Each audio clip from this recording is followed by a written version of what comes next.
This is the Marketing Minute with Eric Rhoads, author of the #1 Amazon bestseller, Make More Money Selling Your Art, Proven Techniques to Turn Your Passion into Profit.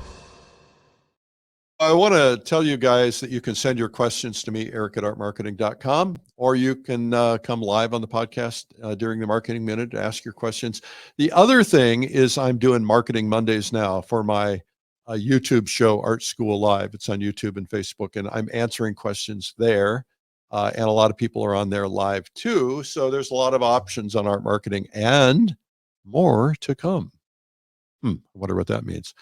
Okay, so here's the first question from Tim Matthews, who is near Myrtle Beach, North Carolina. I think that's North Carolina, or is it South? Yeah. Tim says, I'm a landscape painter. I've been painting for many years and I want to use my passion to earn a good living. I've read your book on art marketing and it's a tremendous help. Thank you. In your opinion, is it wiser to seek representation and sell through galleries or simply represent yourself? I've heard so many different thoughts on this. I'm not sure what to think. I live near Myrtle Beach, South Carolina. There doesn't seem to be much of an art market here, so I assume self-representing would mean focusing mainly on online sales. I'm learning more about the art market every day and trying to do and make the best career decisions I can. Tim, you're a rock star, man. Thank you for sending in a question. Tim, I was talking to somebody yesterday. And one of my big frustrations is that I teach art marketing and have taught art marketing for a dozen years. And a lot of people pay attention, but a lot of people don't do what it takes. And sometimes they don't do what it takes is because they just don't want to do it, right? They want the results, they want the money, they want the sales, they want the customers, but they're not willing to do what it takes. And this person I was talking to yesterday was saying, I'm doing things that nobody else is doing because they're not willing to do what it takes. And I think that's true. So the thing you have to understand is if you're going to do your own art marketing, well, first off, if you're going to sell paintings at all, or paintings or drawings or whatever your art is, ceramics or photography, you have to understand that you have to make a lifetime commitment to marketing. As long as you intend to make your living from your art, you have to have a lifetime commitment to marketing. Marketing is not a one-time thing. It's not like, okay, I'm going to run an ad and then I'll have all the customers I need for the rest of my life. It doesn't work that way. I wish it did. As a matter of fact, it takes 3 to 5 years, 5 to 7 years, 10 years. And the reason I put that in different packages is that, you kind of get to different levels of success. You're building momentum. It doesn't happen overnight. And, I've seen things happen overnight. I've orchestrated careers that happened overnight, but there's a lot of money spent to be able to do that. And it doesn't always work. So you got to do it in a very thoughtful way. So the first thing I always tell people is spend 20% of your time on your marketing. And when you're first launching, build up your inventory of paintings and then spend 100% of your time on your marketing for a while, because, you have paintings, you don't need to make more paintings right now. So spend all that time doing all the things you need to do. Now, even if you have a gallery, or even if you have an agent, which is another option you did not mention, you still have to do a lot of work. You cannot rely 100%. Imagine if you had 100% of your income relying on somebody else, and that person decided to leave, decided to get sick, decided to die, something like that. All of a sudden you have no income, right? So you, as the product manager, product creator, you have to always make sure that you've got something going on, and you've got to be managing your gallery relationships, and you might want to have other alternatives as well. A lot of people do. A lot of people will sell direct, but you have to work that out with your galleries because there's certain things you shouldn't do. But the idea is that you want to be responsible for your career and you want to be working it. So no matter what you do, you're going to be working it. Now, getting to your heart of your question, is it wiser to seek representation than sell through galleries?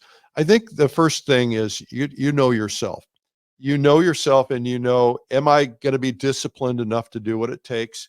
Am I going to be willing to spend the time it takes Am I willing to spend the time studying? Now, the good news is you read my book. Thank you for that. And you at least are applying yourself. And so I'd say you probably have a good chance of success because you're already taking the right kinds of steps. So the reality is that you can't rely 100% on anything. So you really need to do both, right? You need to represent yourself, but you also need to consider representing yourself to galleries. Now, like I said, there is the option of an agent. There are people out there who are agents who can help you get into galleries, help you build shows, help you do a lot of different things. They're going to take some percentage of your income in exchange for that. In some cases, they're going to ask you to pay them a flat fee up front to get started. That's okay too. But I think that if I were starting from scratch, I would probably say do both. And I like to. I'm in 3 galleries. Um, I'm about to leave one of those galleries and upgrade to a higher level gallery. And the reason I'm going to be leaving the gallery is going to be closing. And so it's a good opportunity. I don't want to have more than 3 galleries because I can't give them enough work. Sometimes it sells, sometimes it doesn't. And sometimes that's my fault, and sometimes that's their fault. They always think it's our fault, and maybe it is. Maybe our paintings aren't good enough. But the reality is, you want galleries who are going to be working it. They're going to be selling. They're going to be really trying to figure out how to do the best things for you. So and we all kind of go through this stage of first level galleries. Sometimes you have to get into a first level gallery before you can get into a second tier gallery or third tier gallery. And they're not rated that way, but it kind of depends. Like if, a top tier gallery might be a New York gallery that carries, Andrew Wyeth paintings. And to get in there, I mean, you might have to be at that level, and that might take you 10 years or 15 or 20 years or a lifetime to get there. So I think I would go for it. Getting into galleries, I explain in my book, and that's really an introduction process. You really don't want to be approaching them directly. I don't think so. I know how they feel about that, and that doesn't usually work well with most of them. Some of them don't mind it, but you want to just get to the point where you have some way that you can sell direct, and you have some way you can sell to galleries. My friend Chong Wong has a deal with his galleries, is that anything under a certain size he can sell direct. So he does the daily painting thing, and he'll sell a painting every day that might be an 8x10 or a 5x7 or something like that. But the bigger paintings go to his gallery, and of course pricing changes for that. So I hope that's been helpful, and let me know what happens. Reach out when you have your next question. Next, we have a question from Evan Crest in Tennessee. Hey, it sounds like we're hitting the South this week. All right. We got North Carolina and Tennessee right next to each other. Evan says, how do I create a marketing strategy that aligns with my goals? Well, that's a difficult question because, Evan, strategy is determined by your goals, and tactics are determined by your strategy. So let's say that your goal is to sell 30 paintings a year at $2,000 a painting net meaning that that's what you keep, right? That's not, if you're selling them through the gallery, you still got to figure out how you're going to get $2,000 a painting. So that's $60,000 in income, right? Minus whatever your expenses are internally. So you've got to ask yourself, how do I get there? Well, if you already are there, you already are doing it, then you already know how to get there. You just rinse and repeat, right? But maybe you're doing half of that, and you've got to figure out, okay, how do I double it? Or maybe you're not doing any of it, and you got to figure out, how do I get there completely? So it's tough. Launching from the beginning is tough. But everything is tough in life, and anything that's good requires some pain and some discomfort, and you're okay with that. So if strategy is your plan of action, it is tied to your customer. So let me just repeat that. Strategy is a plan of action. It's tied to your customer. So you need to know, who is my customer? Who is likely to buy my paintings? Well, the best place to find that out is, if you've sold paintings in the past, who has bought my paintings in the past? I have a deal with at least one of my art galleries, and I say to them, look, I want to know everything about the buyer. I don't need to know their name, although I do ask them to send me an address and a name so I can send them a note card and say thank you. And I guarantee them I'm not going to try to sell them something different, or at least go around the gallery. And I send them a nice thank you note. But oftentimes if I can get a chance to call them, I'll call them and I'll just get to know them. I just wanted to thank you for buying my painting, and tell me a little bit about yourself, and then just shut up and listen. Because you'll hear, well, I'm a retired executive from some company, and my wife is a retired executive from this company, or we're retired lawyers, or we work as lawyers, or whatever it is.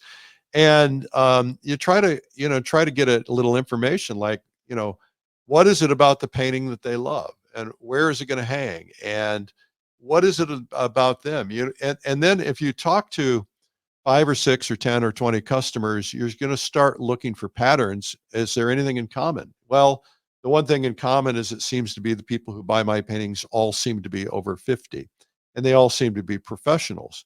And so that tells you something. And now the question is, and by the way, they all seem to live in this particular community. And that might be related to the gallery, or it might be they're all on vacation in this particular community and they're coming from different places. So you want to learn these things so that you can kind of design your strategy. Your strategy includes your pricing, your packaging, your advertising. Packaging, I know, seems odd, but when I say packaging, it's like the back of your painting. How are you going to do that? How do you deal with your customer service for customers meaning galleries? How are you going to deal with customers, discussions with customers themselves? Your follow up, your customer retention, your internet plan, your customer engagement, your website, all that stuff. It starts with who your ideal customer is. What do they want? What do they need? Where do you find them? And what do you do to take action to get them to buy? What was it that put them over the fence and decided to buy that? And it might have been some little thing like the story, or it might have been the colors, or it might, there are a lot of different things. And so you just want to be looking for patterns. And then, how do I reach these people? How do I find them? How much repetition do I do to reach them? And so on. Now, it's best to have some background, some experience in a particular strategy, but you don't always get that benefit. So you can do some research, and the research can help you. For instance, somebody was talking to me about wanting to reach retired people, and so I said, okay, well, let's research retired people, and we went through and said, okay, how many people are retiring in America every year, and how many people who are retired actually have any money? And it turns out there are a lot of affluent people who retire, former professionals. And so where do they live? How do you reach them? What kinds of things do they like to do? If somebody's retired, doesn't mean they're old. And old is a relative term anyway. A lot of people who are early retirement age will buy a new house, downsize, and they'll say, you know what? I want all new furniture. That's what my wife did. We didn't retire, but it's like we bought a new house and she said, I don't want the old furniture anymore. I want all new furniture. We've had this stuff for 30 years. So that's the kind of thing that okay, if you're looking for somebody who's buying new houses when they retire, what area are they in? How do you reach them? Where are they going to go shopping? What kinds of things are they paying attention to? Where can you put your artwork on display? Are there restaurants that they're going to?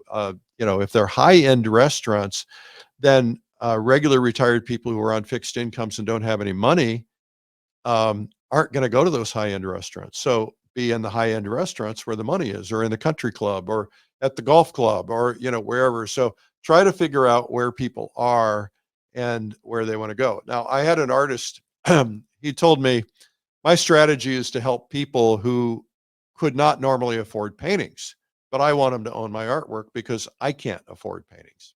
I said, okay, how'd that go for you? He says, well, I worked really hard at it for a year and I didn't sell anything. And he said, because nobody could ever afford anything. And,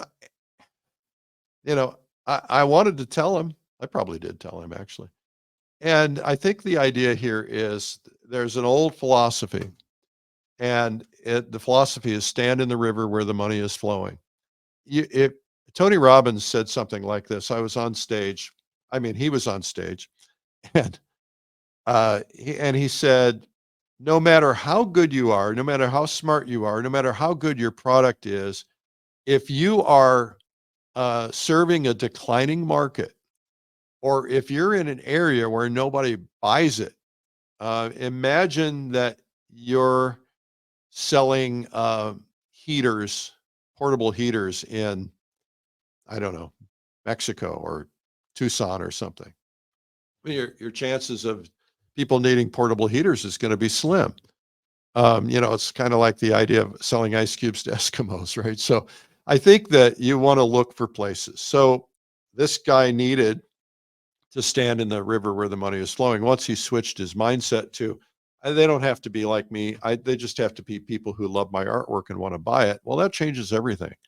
Stand in the river where the money's flowing. So, it really boils down to, where are they buying homes? Where are they frequenting restaurants, stores, etc. And then there's tactics. And tactics are, okay, how am I going to advertise? Where am I going to advertise? How much money am I going to spend? How much repetition? Am I going to do newspaper ads local? Am I going to do the art scene local things? Am I going to do national publications like Fine Art Connoisseur, Plein Air? And it's going to involve a lot of different tactics, because you can't just do one thing. You got to do multiple things, because one thing might not work, and everything takes time. So just keep in mind that you just got to think all that stuff through. And, I have some marketing courses online on painttube.tv, and some things that I've done, Art Marketing Bootcamp. They're helpful. And they might be able to answer some of those questions for you, but you gotta just jump in and try things. Anyway, that's the marketing more than a minute.